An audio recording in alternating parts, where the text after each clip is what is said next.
gotten to a point where I kind of feel like, I've gotten this far, and for some reason, it's like getting past that point where you really start to succeed and being hesitant on it. Next level success. Right, and just being afraid to grow. And that was the advice of, do not be afraid to be successful, because what are you going to lose? Just let your business grow, let yourself grow.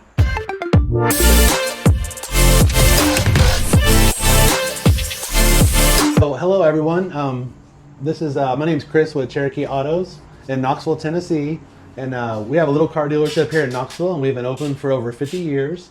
And we are going out into the community and meeting local businesses and helping them increase their revenue and their profit, and basically help them better their processes.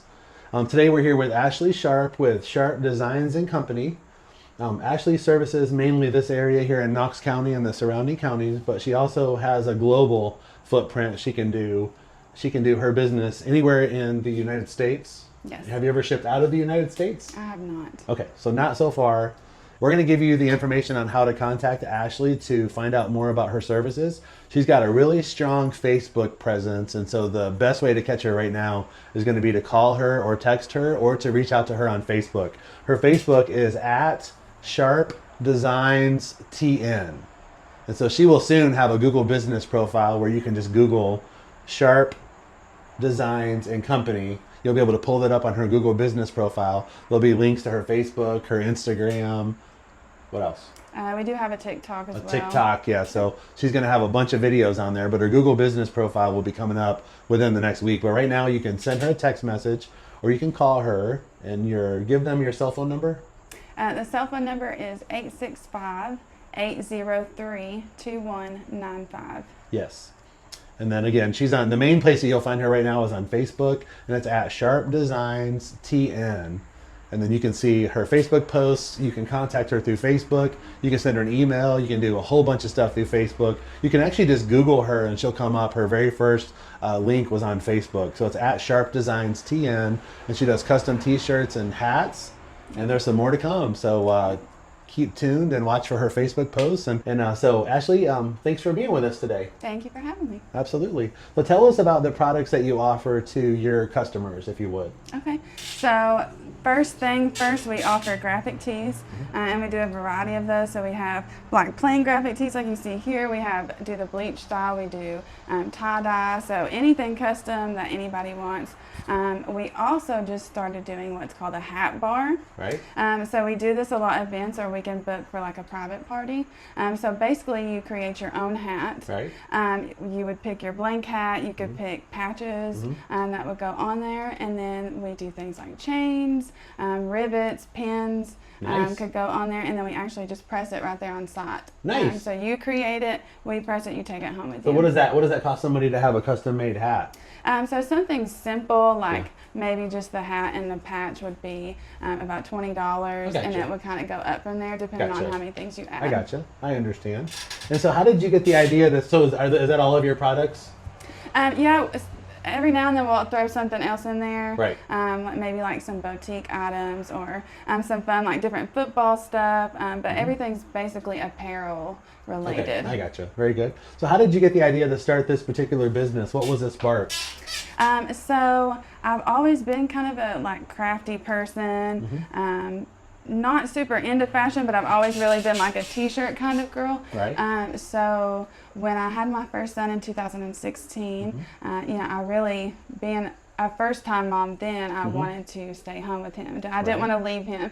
And so, making t-shirts, all of that was at the time where it was starting to get a little bit more popular. Right. With the Cricut machines and all of that stuff. Right. So I came up with this idea that if I could, get a Cricut machine, I could start making t-shirts and selling them online. So that's kind of how that came about, and my husband and my dad both kind of helped me get all that started, and it kind of took off from there. That's cool. Have you met a lot of entrepreneurs that do the business, and you get ideas from them as well? Yeah, I have locally, and I also have a lot of a community online as well. Nice. Yeah. That we do a lot of collaborating and bouncing ideas off each other. Right. That's good.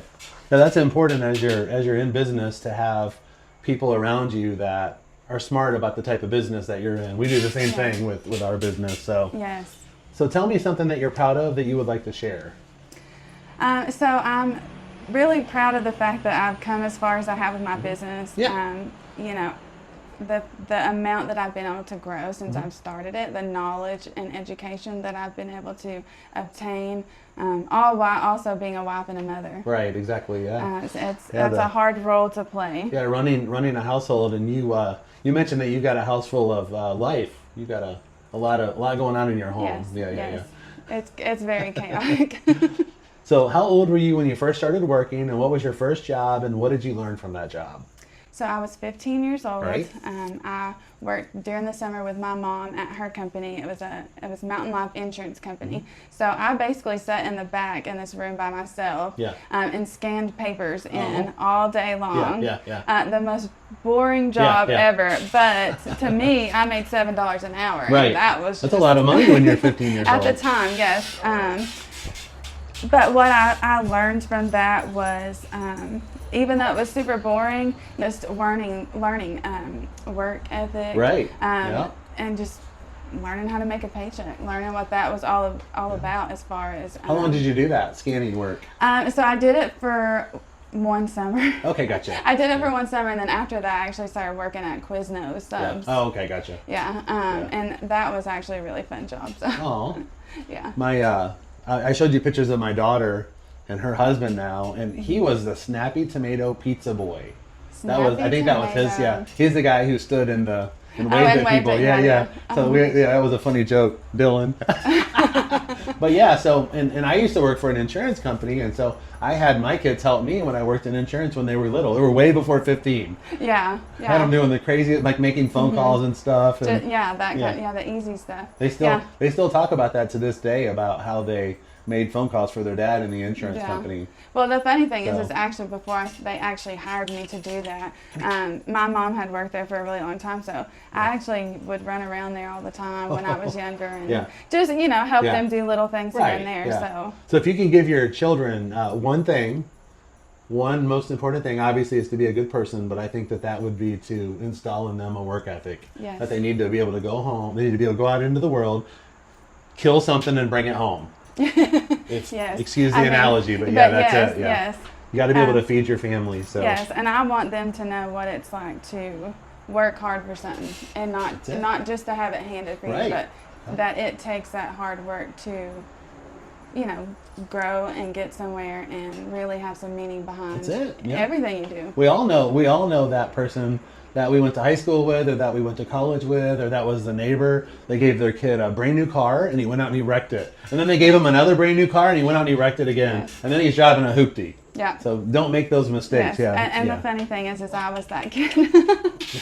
So I had a brand new car and it got wrecked. But instead of buying me another brand new car, because I was the baby, the second born child, and the only girl, so my dad was like very protective over that. Yeah. But I will say that after that car got wrecked, I learned he made me learn my lesson by getting me a car that was not cool. And, for sure. It was actually like a little Toyota Corolla, and I had to go out and bang on the hood to get the headlight to come on. had a short in the headlight. That's funny. So. Yeah, but you know what? I'm grateful for that because it taught me. It taught me a lot. You probably know how to fix a headlight now. Our dad taught us how to do an oil change. He taught us how to do brakes. Yeah. And to this day, if a customer wants to, now we give away the first 2 or 3 oil changes for free at Walmart. We actually help because that just keeps the car going. But if a customer wants to get some brake pads put on and they want to come in and get their hands dirty, we actually don't charge them anything at all for that service. That's great. Yeah, we give them free brake pads, free labor, just if they'll come in and get their hands dirty and learn how to do it. They don't have to do the job. They need to watch somebody else do it, sitting on the ground on a towel. Yeah. And then we'll do what we actually one of the things. Great. Yeah, we've actually got I don't know if you saw the banner on the fence down there, but the banner says, "Have you checked your oil and your fluids lately?" in big red letters. Yeah. Isn't that funny? Oh, it is funny because everybody that drives by here sees that. So. And then honestly, I don't ever think about that until my car reminds me. So I would probably say, you know what, I haven't. That would be me. So tell me about some trends that are happening in your industry right now. So right now, the big things are, of course, football. Everybody loves football. Right. So college and professional? Yes, or any type of football. Even high school football? Yes. I gotcha. Yes. Yeah. So football, like spirit wear, and then, of course, hats are becoming a big thing right now, which is one reason why we decided to start offering the hat bar. We had done some hats before, but it wasn't something that we did all the time. Right. So now that, that's really starting to become a trend, and people are really jumping on that, then so we're jumping on it too. We're going. Hey, $20 for a hat is a really good price. And everybody likes to, I noticed you've got a tattoo on your wrist. Everybody likes to have some sort of markings on their body that said, hey, I'm the reason this is here. This is part of who I am. Tattooing is one of the oldest forms of self-expression. Yeah. So I can see that where you would have on your Google business profile, you would have that come up and say, hey, we have the ability to do this, and this is what it looks like. And so that would be a good way to grow your business. So tell me the best piece of advice anyone has ever given you. Never be afraid of success. Nice. So what does that mean? So this is actually something somebody recently said to me that I was talking to about as far as my business goes. And so I said, I've gotten to a point where I kind of feel like, I've gotten this far, and for some reason, it's like getting past that point where you really start to succeed and being hesitant on it. Next level success. Right, and just being afraid to grow. And that was the advice of, do not be afraid to be successful, because what are you going to lose? Just let your business grow, let yourself grow. Yeah. And so I think about that every day, especially when I'm doing things for my business. Is, take the chance. Yeah. And let it grow. So one of the things that I was telling Ashley earlier is I just finished reading a book called The E-Myth, and we're going to put a link to that book into the show notes. And it's a digital book, so you can pull it up on your phone, your iPad, your laptop, and you can read through the book yourself. But in the world of business, in the world of small business entrepreneur, if you don't understand what's happening, it can really be confusing to you, and it's actually the reason why most small businesses fail, is there's 3 people that are in that business. And you can go from one role to the next role to the next role, and then sometimes you get scared of your success and you'll back into that technician role, and then you're not happy anymore, you're not fulfilled anymore because there's something bigger out there and you found it, you actually touched it. But there's 3 people. You're the entrepreneur, you're the manager, and you're the technician. And in Ashley's business, she's the one actually making the hat. She's the one actually making the t-shirt right now. She mentioned that she's got her neighbor helping her. What's your neighbor's name? Nikki. Nikki. We're going to give Nikki a shout out. Yeah, she's great. Yeah, so what happens is as your business grows, in that book they talk about Sarah and her pie business, and Sarah's grandmother taught her how to make pies, and she just wanted to give that to the world. And so, but as her business grows, uncontrolled, her business kept getting larger and larger, and she got frustrated because she didn't understand the roles. And so she backed up and she became the technician again, and she was miserable. And so she met a business consultant in the book, and he gives her some advice, and it changes. She ends up having like 10 or 20 different locations in the book. It's a really good book, and if you guys get a chance to click that and read it, it actually doesn't cost anything because it's a digital copy. And I've texted Ashley a copy of that, so she's going to be looking at it herself. So, but that's interesting. So you're going to tell us a story about your husband Ryan and how you guys met. Yes. About the day you met. The day that we met. So when I met him, he was actually like my brother's really good friend. Right. What's your brother's name? David. Give a shout out to David. And so the first time I ever saw him, my brother actually used to work with my dad running the concrete business. And so Ryan was actually working with my brother. Right. And so the first time I ever saw him, he was down there at my dad's shop. Right. And so we didn't speak, but we But you noticed him? We noticed each other because he didn't apparently know that my brother had a sister. Ah. But he was actually married at the time, so it was not like oh, who's that? It's just kind of like. Oh, he was married at the time? He was married at the time to his first wife, and so so we didn't speak that day. We kind of did our own thing. Right. So not that long after that, I actually moved in with my brother. Right. And so he was actually separating, going through a divorce the next time I saw him. Right. And he showed up at my brother's house, Yeah. and he had this sports car, this blue Subaru, Ooh. WRX STI, all souped up. Were the windows tinted? Mm-hmm. Did you like his car? I did like his car. So first things first, I noticed the car. Yeah. And so, you know, he came in, you know, he introduced himself, we talked a little bit, you know, and he brought his daughter with him, and she was 5 at the time. Right. Really shy, and so, you know, I talked to her, and, you know, we kind of became friends after that, hung out, and he was over at my brother's house a lot, and so, then eventually he actually moved in, and we were still friends at the time. So, you know, but we were always together. Right. And so we actually really didn't end up dating until later on. Okay.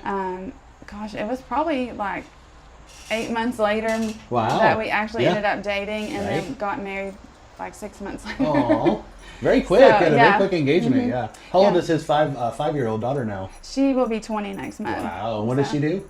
You mentioned she was in nursing school? Yeah, so she's going to school to be a nurse, and she's actually engaged to get married next year. Oh, and what's her name? Skylar. Skylar. Yeah. Okay, that's a cool story, and the rest is history. Yeah, so it was the blue Subaru. It was a blue WRX Subaru. Yeah.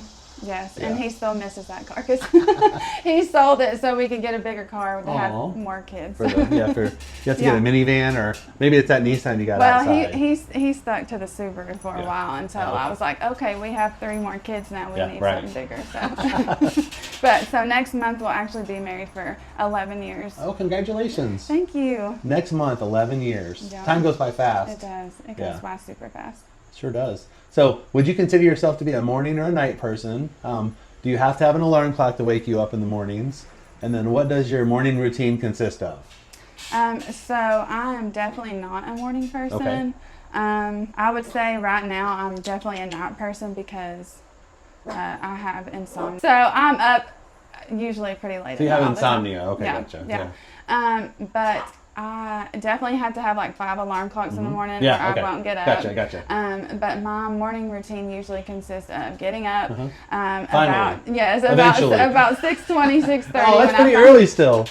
Getting my son up, helping him get ready for school to get on the bus. Right. And then, of course, my other ones get up not that much later after that. They go to preschool twice a week. So twice a week I take them and pick them up from preschool. Right. And then I work on business stuff. Nice. Or stuff around the house, or take some time for myself. Yeah. Processing sales and getting... Yeah. New stuff going on right now with the business, so I've been super busy with that. What is the new stuff that you have going on? So in addition to the hats, we also just bought a new printer.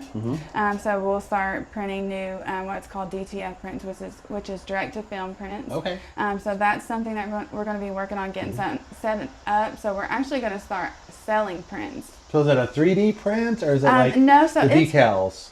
It's kind of, so as far as like how it goes on your shirt. Right. So there's a difference, like sublimation is ink. Right. So it actually goes into the fabric on the shirt, and you can't feel it. Oh, wow. A screen print actually... You can feel it like this. Yes, you would actually be able to feel it. Yeah. And it's made from a type of ink. I don't know if you've ever seen anybody screen print where they take the squeegee. They have like a stencil, they take the squeegee. So that would be a screen print. And it pressure. Yes, and it's a little bit more rough than like the DTF prints. And so they're actually printed on a printer with a special ink. I gotcha. And they're actually really soft, stretchy, smooth, hold up really well. Lasts a lot longer. Yes. Right. So we'll actually be printing these on our printer in-house and then selling just the print. So if, you know, if you were a shirt maker and you wanted to put them on blank shirts with a heat press, you could do that. You could buy the prints and then do that That's yourself. a good solution. Yes. Yeah. So where do you get that now? I have no idea. There's tons of places you can get it, but you know what my goal is to be able to supply it locally. Sure. So and then we also actually just started another project. So we just bought a new trailer that we're actually getting ready to turn into our mobile boutique / hat bar. Oh, nice. Yes. How big of a trailer is it? So it's just a 5x8, right. Like an enclosed trailer. You'll have like tables you can take out and set up around it. So we'll actually kind of do it like concession stand style. So we'll have our equipment inside and then things set up outside, so you'll be able to shop and then bring it to us. We can do the hats. Nice. I hope to maybe be eventually be able to do like a t-shirt bar with it, so you can actually create your own t-shirt and hat right there on the spot. You mentioned the hat bar. And so we can actually do not just like craft shows and events like that, but we can actually do specialty events, where like private events, birthday parties, and things like that with it. That's an interesting concept. That's not something that's been available before that I'm aware of. No, I haven't. I've only seen just not even a handful, really, especially in the Maryville area where I'm from. Oh, yes. There may be some more in Knoxville, but I haven't seen like a lot of, especially not the hat bar part, as far as being mobile like that. I haven't really seen that. Do you guys have a favorite vacation spot that you like to go to? Yeah, so we actually like to go to Carolina Beach. Oh, never been there. North Carolina. Yeah. So that is my favorite spot. It's right next to Wilmington, North Carolina, which we've been to Wilmington before. Yes. So we've been there a bunch of times. So my favorite show, I don't know if you've ever watched it. It's not been on for a long time. Was One Tree Hill. It used to be on the WB. No, but we're going to put a note in there. We're going to put a link to that in the show notes. One Tree Hill. One Tree Hill, yeah. And I think it last aired in 2009. But that show was actually filmed in Wilmington.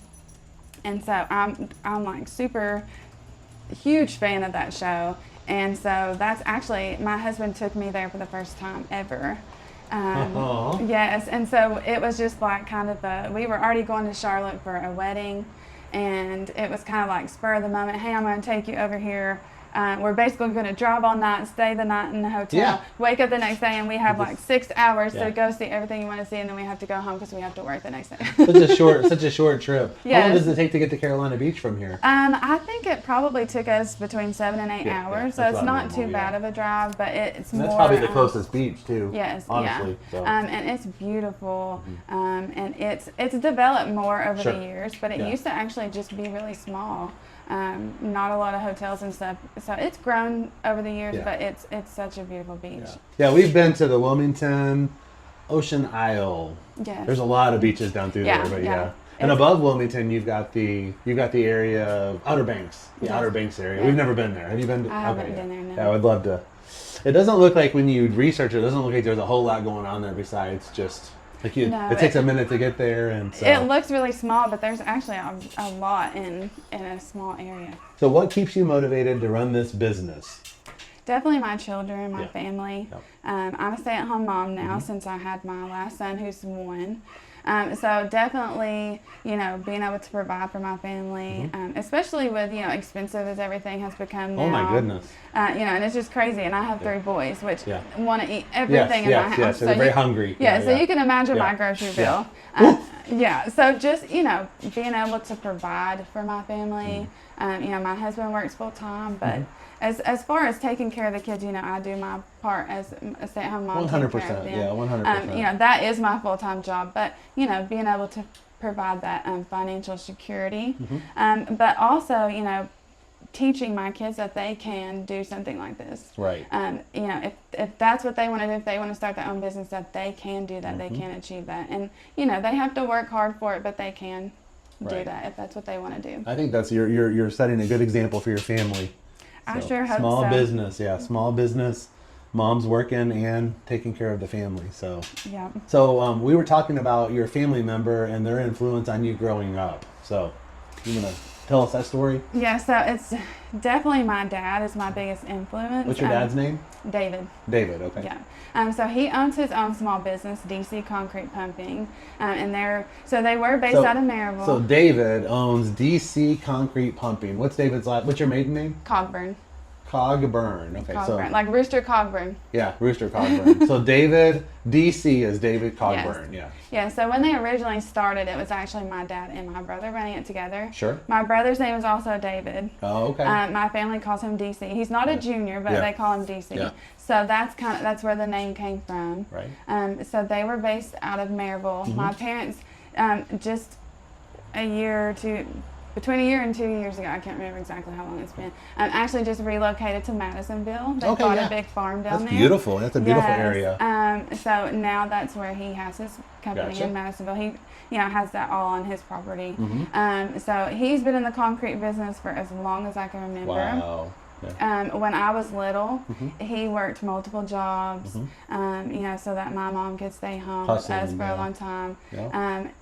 He's one of the hardest working men that I know. I mean, from daylight to dawn, even sometimes gets up at midnight and goes in and don't stop till after dark the next night. So he works so hard, 100-hour week sometimes. So I really got my work ethic from him. Sure. As far as watching him, how hard he works. Yeah, 100%. So he has been, along with my husband, has been a huge help in, not only guiding me in my business, giving me ideas, giving me advice, and just helping me along the way with different things. Actually, it's kind of funny when I just bought this trailer a couple weeks ago. And so he went with me to look at it. Got to make sure, that everything's good. Yeah, I got to make sure everything's good. So I had actually never pulled a trailer, and so he pulled it back for me and backed it in for me and all that stuff because I was like, oh, no idea. I'm not sure about this. So before I actually start, taking it around, I've got to practice backing it up and all that stuff. But but he's always been there for me. He's always been a good dad. Good role model. Yes, such a good role model. I couldn't ask for a better dad. I couldn't ask for better parents. Yeah, so, that's good. I'm truly blessed. A lot of people, you don't get to pick your parents. A lot of people don't get to pick their parents, and you've heard a lot of horror stories. So I also have had really good parents, and they're good role models. I just spent the last 2 days with my mom, and so we were able to hang out. She's about 6 hours from here, so it takes a little bit longer to get there than Maryville. Yeah. Did you grow up in Maryville? Yes. Did you? Yeah, I grew up in Maryville. I went to Heritage. Heritage, okay. Yeah, so my parents being in Madisonville is like a huge change now. So, because now they're about 45 minutes from us, and they play a big, important role in my life. They do, I can tell. My mom, and she's actually watching my other 2 boys today. Oh, is so she? thank you, Mom. What's your mom? Jennifer. Jennifer. Yeah. So David and Jennifer. David and Jennifer. Those are both good, strong. Yeah. And so, it's they're really important to me, and they've actually been a really big role in my boys' lives. My dad's actually been teaching my son how to run his Mini X, the tractor, how to run an excavator. Lawnmower. That's so funny. Yeah. He wants to teach them how to work hard and have the skills, later on in life where they can. Do different things, work for different people. And be healthier longer. Yes. Because it sounds like your dad's pretty healthy still. Yeah, he is really healthy. I mean, of course, he's starting to think about retirement now, I think. Right. How old is your dad? He is 57. Oh, okay, yeah. And so, I think he's getting to that point, pumping concrete, wears on you after so long. Yeah, you think that machine does it all, but then you got to flush all that concrete out, or else it'll set up like concrete in there. So well, plus the hours that he works, and so they've actually been living in a camper since they moved to their farm, and so they're actually they not have a house there, or so they have a house now. It's not complete, and so he works. Goes to work, pumps concrete, comes home, works on the house. I mean, just... Oh, so they're working on the house. Yeah, and so... There's some pretty nice campers. Oh, yeah. it is a nice camper, but, being in that big of space, just 2 people for so long, that drives you crazy. 100%. Totally. Yeah. So, how have you helped someone recently without receiving anything in return? So, I actually... came across somebody on Facebook, just one of the local pages of somebody who was getting a foster baby. Oh. And, it was kind of, usually in a situation like that, it's kind of last minute, like, and they weren't prepared. Like they didn't have everything they needed for the baby, and of course babies need lots of stuff.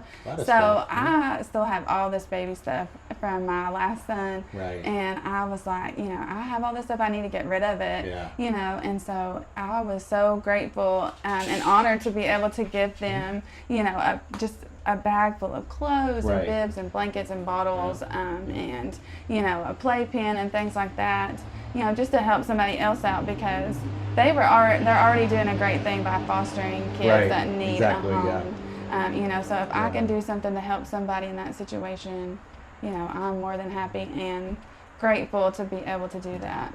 So. Yeah, it's what a heart to be able to take in a baby like that. Yes, and take care of it. Yeah.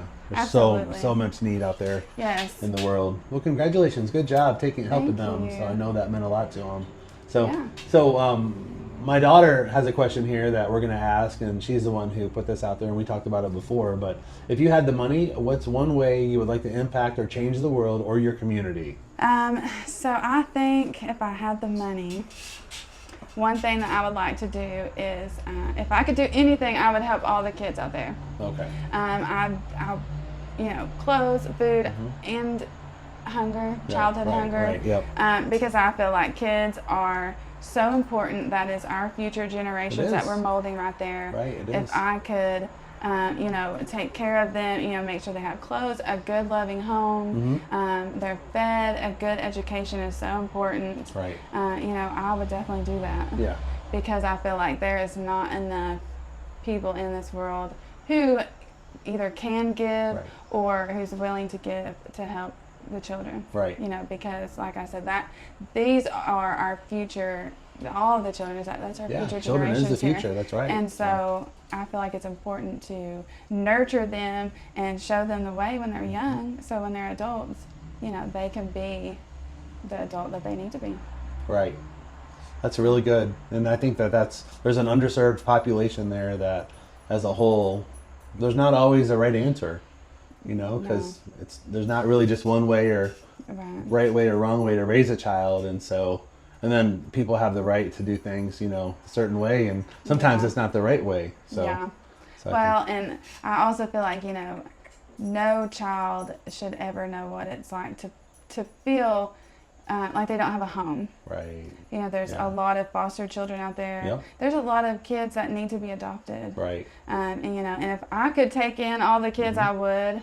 You know, when my middle son was born, he was in the NICU, and you know, sitting in there and listening to all those babies cry, and you know, there were some parents that just left their baby there, and those babies would cry and cry, and you know, that's heartbreaking to hear. And me and my husband were like, if we could take all these babies and adopt them all, we would.